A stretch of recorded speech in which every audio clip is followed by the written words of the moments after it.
Sir ಒಂದ್ ನಿಮಿಷ madam ಇರಿತನ.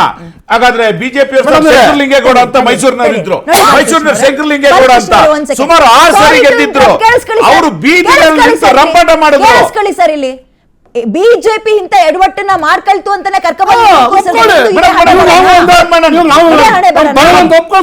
Madam ಇವತ್ತು ಆದಂತ ಸಂದರ್ಭದಲ್ಲಿ ಮೇಡಮ್ ಯಾವ ರೀತಿಯಾಗೂ ಕೂಡ ನಮ್ಮ ಶಾಸಕರು ಶಿಸ್ತುಗಳನ್ನು ಮೀರಿಲ್ಲ, ಅದನ್ನು ಮೀರಕ್ಕೆ ಕಾಂಗ್ರೆಸ್ ಪಕ್ಷ ಬಿಡಲ್ಲ. ಆ ಹಿನ್ನೆಲೆಯಲ್ಲಿ ಸನ್ಮಾನ್ಯ ಡಿ ಕೆ ಶಿವಕುಮಾರ್ ಅವರು ಈ ರೀತಿಯ ಹೇಳಿಕೆಯನ್ನು ಕೊಟ್ಟಿರ್ತಕ್ಕಂಥದ್ದು. ಶಿಸ್ತು ಕೈ ಮೀರಿಲ್ಲ ಕಾಂಗ್ರೆಸ್ ಪಕ್ಷದಲ್ಲಿ ಅಂದ್ರೆ ರಿಸೈನ್ ಮಾಡ್ತೀನಿ ಅಂತ ಹೇಳೋರ್ ಸಂಖ್ಯೆ 14 ಆಗಿದೆಯಲ್ಲ. ಈಗ ಯಾರವರು? ನಮ್ಮ ಆಫೀಸ್ ಇಂದ ಅಂತೂ ನಾವ್ ಯಾರನ್ನೂ ಕಳ್ಸಿಲ್ಲ. ಬಿಜೆಪಿ ಅವರು ಅಲ್ಲ ಅನ್ಕೊಂಡಿದ್ದೀನಿ ನಾನು, ಕಾಂಗ್ರೆಸ್ನವ್ರೆ ಅವರು. ಮೇಡಮ್ ಒಂದು ಏನಂತ ಹೇಳಿದ್ರೆ, ಈಗ ಅವರಿಗೆ ಅವ್ರ ಕ್ಷೇತ್ರದ ಜನರ ಒಂದು ಒತ್ತಡ ಇರ್ತದೆ, ಶಾಸಕರಿಗೆ ಒಂದು ಭಾವನೆ ಇರ್ತದೆ, ನಾನು ಕೂಡ ಈ ರಾಜ್ಯಕ್ಕೆ ಒಂದು ಸೇವೆ ಸಲ್ಲಿಸಬೇಕು ಅಂತೇಳಿ. ಸೊ ಆ ಒಂದು ಹಿನ್ನೆಲೆಯಲ್ಲಿ ಒಂದು ಸಹಜವಾಗಿ ಅದು ಹೇಳಿರ್ತಾರೆ ಅನ್ನೋದು ಬಿಟ್ಟರೆ, ಈಗ ನೋಡಿ ಬೇಲೂರು ಗೋಪಾಲ್ ಕೃಷ್ಣ ಅವರು ರಾಜೀನಾಮೆ ಕೊಡ್ತೀವಿ ಅಂದ್ರು. ಮಾನ್ಯ ಮುಖ್ಯಮಂತ್ರಿಗಳು ಹೋಗಿ ಮಾತಾಡಿದ ತಕ್ಷಣ ಇಲ್ಲ ಹೌದು ನಾವು ಗೌರವ ಕೊಡ್ತೀವಿ, ಅದಕ್ಕೆ ನಾವು ಯಾವ ರೀತಿಯಾಗಿ ನಾನು ಹೇಳಿಕೆಯಿಂದ ಇನ್ನು ತಗೊಳ್ತೀನಿ ಅಂತ ಹೇಳಿದ್ರು. ಈಗ ಹಲವಾರು ಸಂದರ್ಭದಲ್ಲೂ ಕೂಡ ಯಾವ ಸಂದರ್ಭದಲ್ಲೂ ಕೂಡ ನಮ್ಮ ಪಕ್ಷದಲ್ಲಿ ಈ ರೀತಿಯ ಒಂದು ಶಾಸಕರುಗಳು ಅವರು ಅಸಮಾಧಾನಗೊಂಡು ಹೋಗಿ ರಾಜೀನಾಮೆ ಬಂದ್ ಆಗ್ತಾ ಇದೆಯಲ್ಲ, ಕಾಂಗ್ರೆಸ್ ಕಾರ್ಯಕರ್ತರು ಬಂದ್ ಮಾಡ್ತಾ ಇದ್ರಲ್ಲ, ಯಾಕೆ ಸರ್? ಮೇಡಮ್ ಅವರು ಅವರ ಬೆಂಬಲಿಗರು ಅವರು ತಮ್ಮ ಶಾಸಕರುಗಳಿಗೆ ಸಿಕ್ಕಿಲ್ಲ ಅಂತ ಕೇಳ್ತಿದ್ದಾರೆ. ಸಹಜ, ಅದು ನಾವು ಒಪ್ಕೊಳ್ತೀವಿ. ಈ ರೀತಿಯ ಒಂದು ಎಕ್ಸ್ಪೆನ್ಷನ್ ನಡೆದಂತ ಸಂದರ್ಭದಲ್ಲಿ ಅಸಮಾಧಾನಗಳು ಹೇಳುವುದು ಸಹಜ. ಆದ್ರೆ ವಿಪರ್ಯಾಸ ಯಾವ್ದು ಗೊತ್ತಾ? ಆಡಳಿತ ಮಾಡ್ತಾ ಇರೋದು ಕಾಂಗ್ರೆಸ್. ಕೆಲ ಜಿಲ್ಲೆಗಳಲ್ಲಿ ಕಾಂಗ್ರೆಸ್ ಕಾರ್ಯಕರ್ತರು ಸರ್ಕಾರದ ವಿರುದ್ಧವೇ ಬಂದ್ ಮಾಡ್ತೀವಿ, ಪ್ರೊಟೆಸ್ಟ್ ಮಾಡ್ತೀವಿ ಅಂದಾಗ ಹೆಂಗ್ ನೋಡ್ಬೇಕು ಇದನ್ನ? ಮೇಡಮ್ ಅದನ್ನೇ ಹೇಳಿರ್ತಕ್ಕಂಥದ್ದು.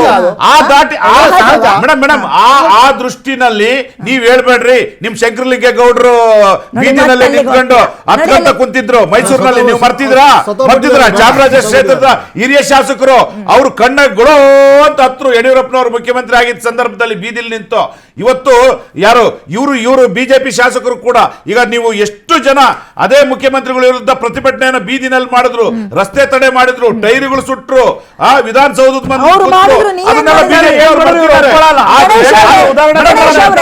ನಾನು ಮಾಡ್ಬೇಕಂತ ಹೇಳ್ತಾ ಇಲ್ಲ. ಆದ್ರೆ ನಮ್ಮಲ್ಲಿ ಶಿಸ್ತಿದೆ. ಯಾವ ಕಾರಣಕ್ಕೂ ಕೂಡ ಈಗ ಹರಿಪ್ರಸಾದ್ ಅವರು ನಡುಗೋಗ್ಬಿಟ್ರು. ಸನ್ಮಾನ್ಯ ಬಿ ಕೆ ಹರಿಪ್ರಸಾದ್ ಅವರು ಅಪಾರ ಅನುಭವ ಉಳ್ಳವರು, 18 ರಾಜ್ಯಗಳ ಉಸ್ತುವಾರಿ ನೋಡ್ಕೊ ಬಂದಿರತಕ್ಕಂಥವ್ರು, ಪಕ್ಷದ ಬಗ್ಗೆ ಗೊತ್ತಿದೆ.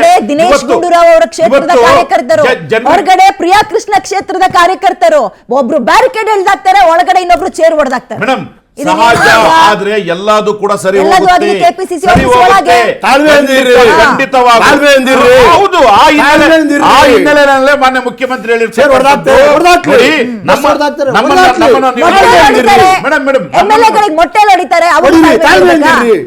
ನೋಡಿ ತಾಳ್ಮೆ ಅಂದ್ರೆ ಅದ್ರ ಅರ್ಥ ಏನು? ನಿಮ್ಗೆ ಅವಕಾಶಗಳು ಸಿಗ್ತದೆ, ನೀವು ತಾಳ್ಮೆಯಿಂದ ಇರಿ. ಯಾವುದೇ ರೀತಿಯಾಗಿ ನೀವು ಅಸಂತೋಷವನ್ನು ಮುಂದಿನ ದಿನಗಳಂತ ಹೇಳ್ತಾ ಇದ್ದಾರೆ. ಬಂದೆ ಗಣೇಶ್, ರಾಜಕೀಯದ ಅಸ್ಥಿರತೆ ಕಾಂಗ್ರೆಸ್ ಪಕ್ಷದಲ್ಲಿ ಕಾಣಿಸ್ತಾ ಇದೆಯಾ? ಸಿದ್ದರಾಮಯ್ಯ ಅವರ ಮುನಿಸು ಅಲ್ಲಿಂದ ಒಂದು ಅರ್ಧ ಕಿಲೋಮೀಟರ್, ಮೊನ್ನೆ ಪದಗ್ರಹಣ ತಗೊಂಡ್ರಲ್ಲ, ಅವ್ರ ನಿವಾಸದಿಂದ ಒಂದು ಅರ್ಧ ಕಿಲೋಮೀಟರ್ ಇಲ್ಲ, ಅಲ್ಲಿಂದ ಅಲ್ಲಿಗೆ ಎದ್ದು ಬರಲಿಲ್ಲ ಅವರು. ಸೊ ಕಾಂಗ್ರೆಸ್ ಪಕ್ಷ ಇಸ್ ಇನ್ ಡೇಂಜರ್ ಅನ್ನಿಸ್ತಾ ಇದೆಯಾ ನಿಮಗೆ? ನೀವು ಒಂದು ಪದ ಬಳಸಿದ್ರೆ ಮುನಿಸು ಅಂತ. ಇದು ಮುನಿಸಿನ ಜೊತೆಗೆ ಮುಸುಕಿನ ಗುದ್ದಾಟನೂ ಕೂಡ ಇದೆ. ಮುಸುಕಿನ ಗುದ್ದಾಟ ಕೂಡ ಇದೆ. ನಾನು ಕಾಂಗ್ರೆಸ್ ಪಕ್ಷದ ಅಧಿಕಾರ ಚೆನ್ನಾಗಿ ಮಾಡಲಿ ಅಂತ ಅಪೇಕ್ಷೆ ಪಡ್ತೀನಿ. ನಾನು ವಿರೋಧ ಪಕ್ಷದಲ್ಲಿರೋದು ತಪ್ಪನ್ನು ತಿದ್ದಲಿಕ್ಕೆ ನಮ್ಗೆ ಹಕ್ಕಿದೆ, ತಪ್ಪನ್ನು ಹೇಳಲಿಕ್ಕೆ. ಆದರೆ ಇಷ್ಟು ಅಪಾರ ಅನುಭವ ಇರತಕ್ಕಂಥ ಡಿ ಕೆ ಶಿವಕುಮಾರ್ ಅವರು ಮುಖ್ಯಮಂತ್ರಿ ಆದ ಮೇಲೆ ಅವರು ಒಂದಾದರೂ ನ್ಯಾಯವಾಗಿ ಮಾಡಿದಾರ? ಒಂದಾದರೂ 60 ದಿವಸ ಕಳೆದೋಯ್ತು. ಮುಖ್ಯಮಂತ್ರಿ ಆಗಲಿಕ್ಕೆ ನೀವೆಷ್ಟು ತಾಳ್ಮೆಯಿಂದ ಇದ್ರೋ ಈಗ ನಿಮ್ಮ ತಾಳ್ಮೆಗೆ ಪರೀಕ್ಷೆ ಕೊಡ್ತಾ ಇದ್ದಾರೆ ಹೈಕಮಾಂಡ್. ನೀವು ಹೋಗಿದ ತಕ್ಷಣ ನಿಮ್ಮನ್ನು ಕೂರ್ಸ್ ಮಾತಾಡಲಿಲ್ಲ. ಒಂದು ದಿವಸದಲ್ಲಿ ಬಗೆಹರಿಸಬೇಕಾದದ್ದು 10-30-20 ಜನ ಮಂತ್ರಿ ಮಾಡಲಿಲ್ಲ. ನೀವು ಮಂತ್ರಿ ಕ್ಯಾಬಿನೆಟ್ ಎಕ್ಸ್ಪಾನ್ಷನ್ಗೆ ಡೆಲ್ಲಿಗೆ ಹೋಗಿ ಬಂದ್ರಿ. ನನ್ನಂತ ಒಬ್ಬ ಸಾರ್ವಜನಿಕನಿಗೆ, ಒಬ್ಬ ಪಕ್ಷದ ಕಾರ್ಯಕರ್ತರಿಗೆ ಪರಿಚಯ ಬರೀ ಕಾಂಗ್ರೆಸ್ನವ್ರಿಗೆ ಮಾತ್ರ ಅಲ್ಲ ಸರ್, ಏನಮ್ಮ ಕಾಂಗ್ರೆಸ್ ಪಕ್ಷದಿಂದ ರಮೇಶ್ ಜಾರಕಿಹೊಳಿ ಅವರು ನಿಮಗೆ ಬಂದಾದ್ಮೇಲೆ ಇತ್ತೀಚೆಗೆ ಡೆಲ್ಲಿಗೆ ಎಷ್ಟೆಲ್ಲ ಮೇಡಮ್ ನಾವು ಮಾಡಿದ್ದು ರಾಜಕೀಯನೇ. ನಾವು ಮಾಡಿದ್ವಿ ನಾವು ಒಂದು ನೀವು ನಮ್ಮನ್ನ ನೀವು ಮಾಡಿದ್ರೆ ನೀವು ರಾಜಕೀಯ. ಅವ್ರು ರಾಜಕೀಯ ಮಾಡ್ಬೋದು. ನಾವು ಡೆಲ್ಲಿಗೆ ಹೋದ್ರೆ ಅದು ತಪ್ಪು ಅಂತ ಹೇಳ್ತಾರೆ. ಅದು ತಪ್ಪು ಅಂತ ಹೇಳ್ತಾರೆ. ಬಿಜೆಪಿ ಅವ್ರು ಮಾಡ್ಬೋದು. ಮೇಡಮ್ ಬಿಜೆಪಿ ಅಲ್ಲಿನೂ ಪಕ್ಷದಲ್ಲಿ ಅವರ ಪಕ್ಷದಲ್ಲಿ ಏನು ಸನ್ಮಾನ್ಯ ಅಧ್ಯಕ್ಷ ರಾಜ್ಯಾಧ್ಯಕ್ಷರಿದ್ದಾರೆ, ರಾಜ್ಯಾಧ್ಯಕ್ಷರು ಅವ್ರ ವಿರುದ್ಧವಾಗಿ ಗುಂಪುಗಾರಿಕೆ ನಡೀತಾ ಇದೆ. ಅದ್ರ ಬಗ್ಗೆ ಹೇಳ್ತಾ ಇಲ್ಲ ಇವರು. ನಾವು ಮಾಡಿದ ರಾಜಕೀಯ ನಮ್ಮಲ್ಲಿ ನಾನು ಕೇಳ್ತಿರೋ ತುಂಬಿ ತುಳುಕೋಷ್ಟು ಬಹುಮತ ಇರೋ ಪಕ್ಷದಲ್ಲಿ ಒಳ್ಳೆ ಇದು ಕಿತ್ತಾಡ್ತಿದ್ರೆ ನಾಚಿಕೆ ಆಗಲ್ಲನ್ರಿ ನಿಮ್ಗೆ? ಯಾರು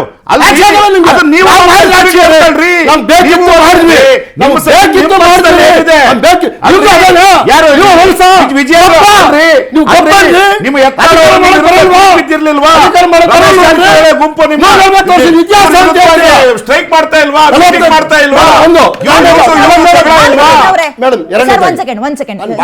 ಇಂಟ್ರಪ್ಟ್ ಮಾಡ್ಬಿಡ್ತೀನಿ. ಇಂಟ್ರಪ್ಟ್ ಮಾಡಿ ನಿಮ್ಮ ಹತ್ರ ನಿಮಗೆ ಟೈಮ್ ಕೊಡ್ತೀನಿ.